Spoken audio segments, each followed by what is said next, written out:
Hello friends, नमस्कार। YouTube का study channel पढ़ो यार में मैं बसंत आप लोगों को फिर से एक बार तहे दिल से स्वागत करता हूँ।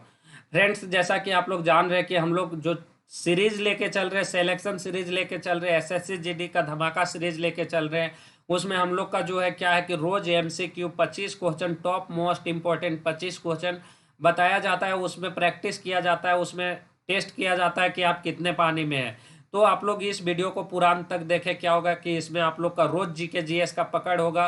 अगर कोई जीके जीएस आप लोग नहीं जानते हैं तो उसके आप लोग को जानकारी प्राप्त होगी।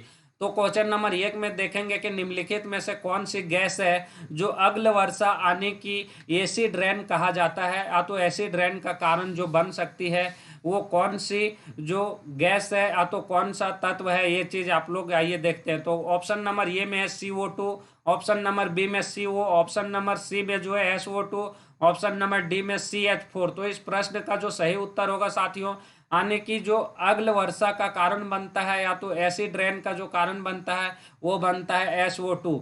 इसलिए इस प्रश्न का सही उत्तर होगा ऑप्शन नंबर सी। उसके बाद हम लोग बात करेंगे प्रश्न संख्या 2 के बारे में। और प्रश्न संख्या 2 में पूछा गया है साथियों कि निम्नलिखित में से किस पदार्थ में सबसे अधिक विशिष्ट ऊष्मा होती है। तो ऑप्शन नंबर ए में है लोहा, बी में है तांबा, सी में है पारा और डी में है पानी। तो इस प्रश्न का जो सही उत्तर होगा ना वो होगा ऑप्शन नंबर डी। क्योंकि जो विशिष्ट विशिष्ट प्रकार की ऊष्मा पाई जाती है वो किस में होती है, तो वो पानी में होती है। इसलिए इस प्रश्न का सही उत्तर होगा ऑप्शन नंबर डी। उसके बाद हम लोग बात करेंगे किसके, प्रश्न संख्या 3 के बारे में। और प्रश्न संख्या 3 में पूछा गया कि विश्व स्वास्थ्य संगठन यानी कि WHO की स्थापना कब हुई है। तो WHO की स्थापना कब हुई यानी कि वर्ल्ड हेल्थ ऑर्गेनाइजेशन की जो गठन है वो कब हुआ है, आइए देखते हैं। विश्व स्वास्थ्य संगठन का ऑप्शन नंबर ए में है 1948, बी में है 1945, सी में है 1946 और डी में है 1947। तो इस प्रश्न का जो सही उत्तर होगा फ्रेंड्स वो होगा ऑप्शन नंबर ए। विश्व स्वास्थ्य संगठन का स्थापना हुआ है 1948 में। इसलिए इस प्रश्न का सही उत्तर होगा ऑप्शन नंबर ए। उसके बाद हम लोग बात करेंगे प्रश्न संख्या 4 में। और प्रश्न संख्या 4 में पूछा गया कि शरीर के आंतरिक अंगों का परीक्षण किस उपकरण द्वारा किया जाता है।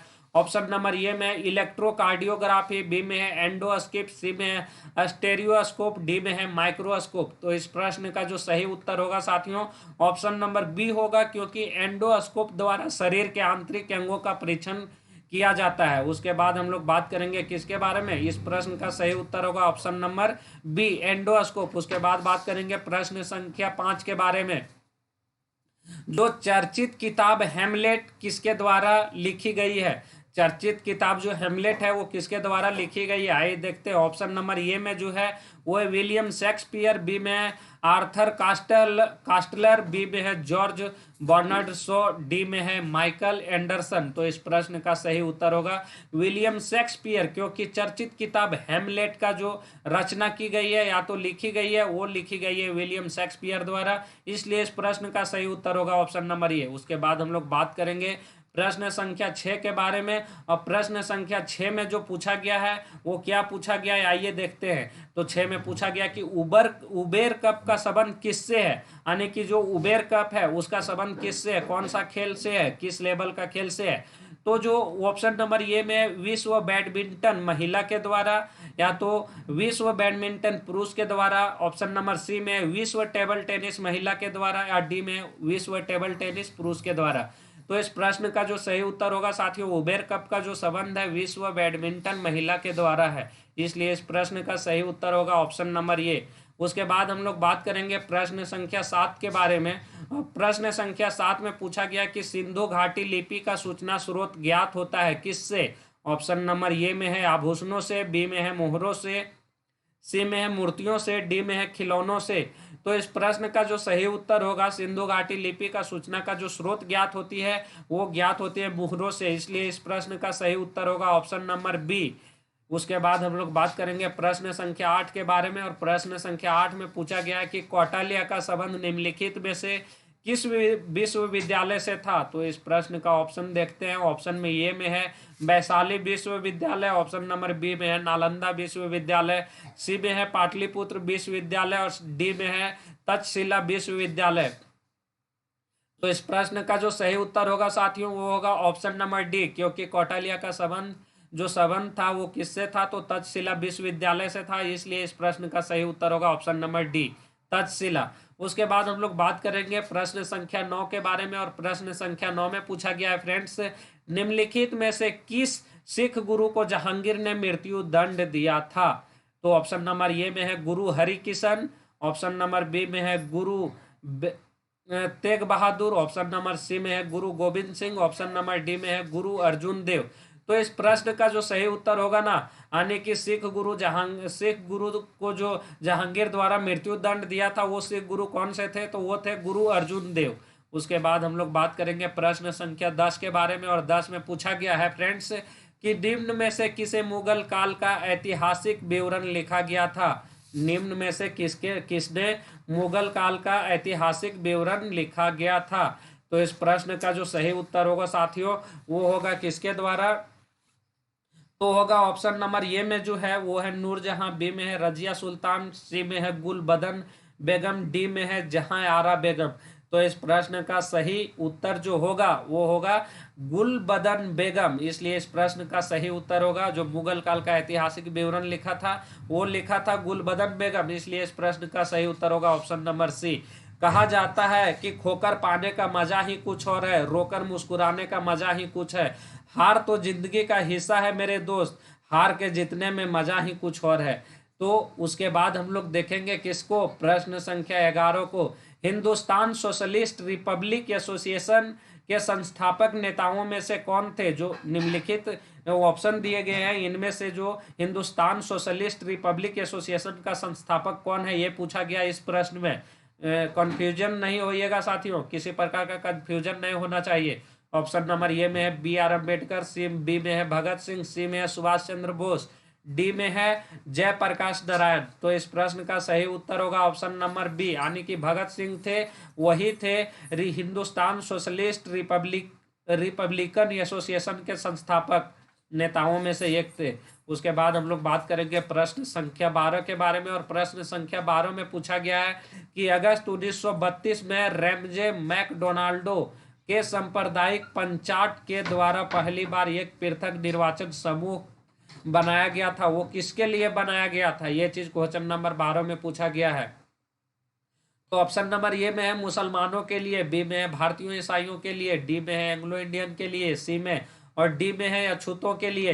तो इस प्रश्न का सही उत्तर होगा ऑप्शन नंबर डी, अछूतों के लिए, क्योंकि जो अगस्त 1932 में रैमजे मैकडोनाल्डो द्वारा सांप्रदायिक पंचायत का पहली बार एक पृथक निर्वाचन का समूह बनाया गया था, वो बनाया गया था अछूतों के लिए। उसके बाद हम लोग बात करेंगे प्रश्न संख्या 13 के बारे में, और प्रश्न संख्या 13 में पूछा गया है कि स्वराज आम जनता के लिए होना चाहिए, केवल वर्गों के लिए नहीं, ये प्रसिद्ध घोषणा सूत्र की थी किसने। ऑप्शन नंबर ए में है सी आर दास ने, बी में है सी राजगोपालाचारी ने, सी में मोतीलाल नेहरू ने, और डी में है गोपीनाथ ने। तो जो ऑप्शन क्वेश्चन नंबर 13 का ऑप्शन नंबर सही होगा कौन सा होगा, option number A C R Das ने क्या किया था कि स्वराज आम जनता के लिए होना चाहिए, केवल वर्गों के लिए नहीं, यह प्रसिद्ध घोषणा सूत्र का घोषणा की थी। उसके बाद हम लोग बात करेंगे किसके, प्रश्न संख्या 14 के बारे में, और 14 में पूछा गया है गांधी जी ने साबरमती आश्रम की स्थापना कब की थी। इंपॉर्टेंट क्वेश्चन है, आए दिन एग्जाम में आ सकता है, इसे ध्यान में रखना होगा। ऑप्शन नंबर ए में 1917, बी में 1918, डी में जो सी में जो है 1915, डी में है 1921। तो इस प्रश्न का जो सही उत्तर होगा वो होगा ऑप्शन नंबर ए, 1917 में गांधी जी ने साबरमती आश्रम का स्थापना किए थे। उसके बाद हम लोग बात करने वाले हैं क्वेश्चन नंबर 15 के बारे में, और जो क्वेश्चन नंबर 15 में पूछा गया है करंट अफेयर का इंपॉर्टेंट क्वेश्चन है कि सीएट टायर का ब्रांड एम्बेसडर के रूप में किसे नियुक्त किया गया है। यह चीज थोड़ा ध्यान में रखिएगा। ऑप्शन नंबर ए में आमिर खान, बी में आयुष्मान खुराना, सी में विराट कोहली, डी में महेंद्र सिंह धोनी, यानी कि 2 अभिनेता 2 खिलाड़ी। तो इस प्रश्न का जो सही उत्तर होगा कौन होगा, आमिर खान, यानी कि आमिर खान को सीए टायर का ब्रांड एम्बेसडर के रूप में नियुक्त किया गया है, इसलिए इस प्रश्न का सही उत्तर होगा ऑप्शन नंबर ए। उसके बाद हम लोग बात करेंगे प्रश्न संख्या 16 के बारे में, और प्रश्न संख्या 16 में पूछा गया है कि देश का पहला मेडिकल डिवाइस पार्क किस राज्य में स्थापित किया गया है। देश का पहला मेडिकल डिवाइस पार्क किस राज्य में स्थापित किया गया है, आइए देखते हैं। ऑप्शन नंबर ए में केरल, बी में कर्नाटक, सी में तमिलनाडु और डी में जो है वो है हरियाणा। इसलिए इस प्रश्न का सही उत्तर जो होगा वो होगा ऑप्शन नंबर ये। देश का पहला मेडिकल डिवाइस पार्क जो स्थापित किया गया है वो केरल राज्य में स्थापित किया गया है। इसलिए क्वेश्चन नंबर 16 का जो सही उत्तर होगा ऑप्शन नंबर ये होगा। आप अगर कोई प्रश्न को जानते हैं तो हम ये बार बार कह रहे हैं कि आप लोग अपना उत्तर जो है बेझिझक कमेंट बॉक्स में दे सकते हैं। उसके बाद हम लोग बात करेंगे प्रश्न संख्या 17 के बारे में। अब प्रश्न संख्या 17 में पूछा गया है कि विश्व जोखिम सूचकांक यानी कि WRI 2020 में भारत की जो रैंक है वो क्या है। विश्व जोखिम सूचकांक 2020 में भारत की रैंक क्या है, आइए देखते हैं। ये में है 44th यानी कि 44th, बी में है 67th, सी में है 89th और डी में है यानी कि 96। तो जो इस प्रश्न का सही उत्तर होगा साथियों, यानी कि क्वेश्चन नंबर 17 का जो सही उत्तर होगा वो होगा 89, यानी कि 89 रैंक है इंडिया का विश्व जोखिम सूचकांक में। उसके बाद हम लोग बात करेंगे प्रश्न संख्या 18 में। भारत के पहले ई संसाधन केंद्र न्याय कौशल का उद्घाटन कहाँ स्थापित किया गया। ये ऑप्शन नंबर ए में नई दिल्ली, बी में नागपुर, सी में मुंबई और डी में अहमदाबाद। यानी कि भारत के पहले ये संसाधन केंद्र यानी कि न्याय कौशल का उद्घाटन किया गया है वो किया गया है नागपुर में। इसलिए इस प्रश्न का सही उत्तर होगा प्रश्न संख्या बी। उसके बाद हम लोग बात करेंगे किसके बारे में, प्रश्न संख्या 19 के बारे में। और प्रश्न संख्या 19 में पूछा गया है कि हाल ही में भारतीय वायुसेना ने सुखोई 13 का विमान किस मिसाइल का सफल परीक्षण किया है। ये में है अग्नि 2, बी में ब्रह्मोस, सी में पृथ्वी 2 और डी में अस्त्र। तो इस प्रश्न का सही उत्तर होगा ऑप्शन नंबर बी यानी कि ब्रह्मोस का सफल परीक्षण किया गया है। उसके बाद हम लोग बात करेंगे प्रश्न संख्या 20 के बारे में। प्रश्न संख्या 20 में पूछा गया है कि अंग्रेजों ने भारत में अप्रत्यक्ष चुनाव की प्रणाली पहली बार निम्नलिखित में से किस अधिनियम द्वारा प्रारंभ की थी। तो ऑप्शन नंबर ये में है क्या, ऑप्शन नंबर ये में 1856, बी में 1956, सी में 1982, डी में 1892। तो इस प्रश्न का जो सही उत्तर होगा वो क्या होगा, ऑप्शन नंबर डी यानी कि अंग्रेजों द्वारा भारत में पहली बार अप्रत्यक्ष चुनाव प्रणाली का जो अधिनियम द्वारा प्रारंभ किया गया था वो 1892 के अधिनियम द्वारा प्रारंभ किया गया था। इसलिए इस प्रश्न का सही उत्तर होगा ऑप्शन नंबर डी। उसके बाद हम लोग बात करेंगे प्रश्न संख्या 21 के बारे में। और 21 में पूछा गया कि स्वतंत्रता से पूर्व रियासतों में से कौन सी रियासत सबसे बड़ी रियासत थी। ये चीज थोड़ा ध्यान में रखिएगा, बहुत मस्त क्वेश्चन है, इंपॉर्टेंट क्वेश्चन है, आए दिन एग्जाम में आता रहता है और आएगा ही। इसलिए इस प्रश्न का ऑप्शन देखते हैं। ये में हैदराबाद, बी में कोचिन, सी में त्रावणकोर, डी में है पुदुकोट। तो इस प्रश्न का जो सही उत्तर होगा ना साथियों वो होगा ऑप्शन नंबर ए। स्वतंत्रता से पहले सबसे बड़ा जो देशी रियासत था वो था हैदराबाद। इसलिए प्रश्न संख्या 21 का सही उत्तर होगा ऑप्शन नंबर ए। उसके बाद हम लोग बात करेंगे प्रश्न संख्या 22 के बारे में। और 22 में पूछा गया कि संविधान सभा के कौन से प्लान द्वारा 1946 के अंतर्गत भारतीय संविधान का निर्माण हुआ था। ऑप्शन नंबर ए में है cabinet ministry plan, option number B में है कैबिनेट मिनिस्टर्स प्लान, बी में है सी में है कैबिनेट मिशन प्लान और डी में है कैबिनेट मिनिस्ट्री प्लान। तो इस प्रश्न का जो सही उत्तर होगा वो होगा ऑप्शन नंबर ए। कैबिनेट मिनिस्टर्स प्लान द्वारा क्या किया गया था कि संविधान सभा के कैबिनेट मिनिस्टर्स प्लान द्वारा 1946 के अंतर्गत भारतीय संविधान का निर्माण हुआ था। इसलिए इस प्रश्न का सही उत्तर होगा ऑप्शन नंबर बी।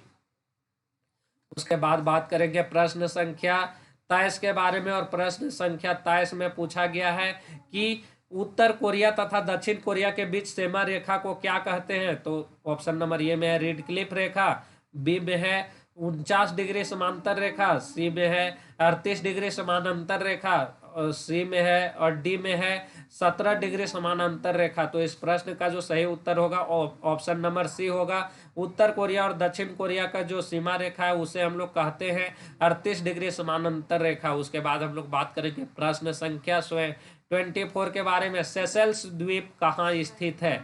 सेशेल्स द्वीप जो है कहाँ स्थित है, इंपॉर्टेंट क्वेश्चन है। पूर्वी कैरिबियन सागर में, ऑप्शन नंबर बी में हिंद महासागर में, सी में प्रशांत महासागर में और डी में भूमध्य महासागर में। तो जो क्वेश्चन नंबर 24 का जो सही उत्तर होगा साथियों, वो होगा कौन सा? ऑप्शन नंबर बी, यानी कि हिंद महासागर में सेशेल्स द्वीप स्थित है।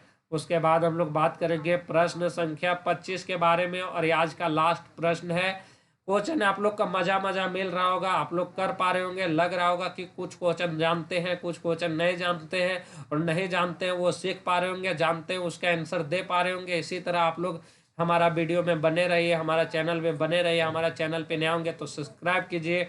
अगर कोई आप लोग का फ्रेंड होगा वीडियो वहाँ शेयर कीजिए, लाइक कीजिए। और अगर किसी प्रकार की कभी दिख रही होगी तो आप लोग कमेंट में अपना सुझाव दीजिए। ऑप्शन नंबर इसमें क्वेश्चन नंबर 25 में पूछा गया है कि 1955 में कौन से बैंक का नाम बदलकर स्टेट बैंक ऑफ इंडिया का नाम रखा गया था? यानी कि कौन सा बैंक का नाम बदलकर 1955 में स्टेट बैंक ऑफ इंडिया का नाम या तो भारतीय स्टेट बैंक का नाम रखा गया था? ऑप्शन नंबर ए में है बैंक ऑफ बंगाल, बी में है बैंक ऑफ बॉम्बे, सी में है बैंक ऑफ मद्रास, और डी में है इंपीरियल बैंक ऑफ इंडिया। मस्त क्वेश्चन है, बहुत बड़ ये ऐसा क्वेश्चन है जो बड़ा एग्जाम में भी पूछा जाता है, छोटा एग्जाम में भी पूछा जाता है। ये एक माध्यम वर्ग का एग्जाम क्वेश्चन है, इसलिए ये क्वेश्चन को ध्यान में रखना अति आवश्यक है। चाहे आप कोई भी कॉम्पिटिटिव एग्जाम की तैयारी कर रहे होंगे, तो 1955 में कौन सा बैंक का नाम बदलकर स्टेट बैंक ऑफ इंडिया रखा गया था या तो भारतीय स्टेट बैंक रखा गया था? इस प्रश्न का जो सही उत्तर होगा वो ऑप्शन नंबर डी होगा, क्योंकि इंपीरियल बैंक ऑफ इंडिया का नाम बदलकर 1955 में bank of India state bank of India का नाम रखा गया था, या तो भारतीय स्टेट बैंक का नाम रखा गया था। वीडियो आप लोग को अच्छा लगा होगा। फिर मिलते हैं आप लोग से अगला वीडियो में, तब तक के लिए स्वस्थ रहिए, मस्त रहिए, मन से पढ़ाई कीजिए। धन्यवाद फ्रेंड।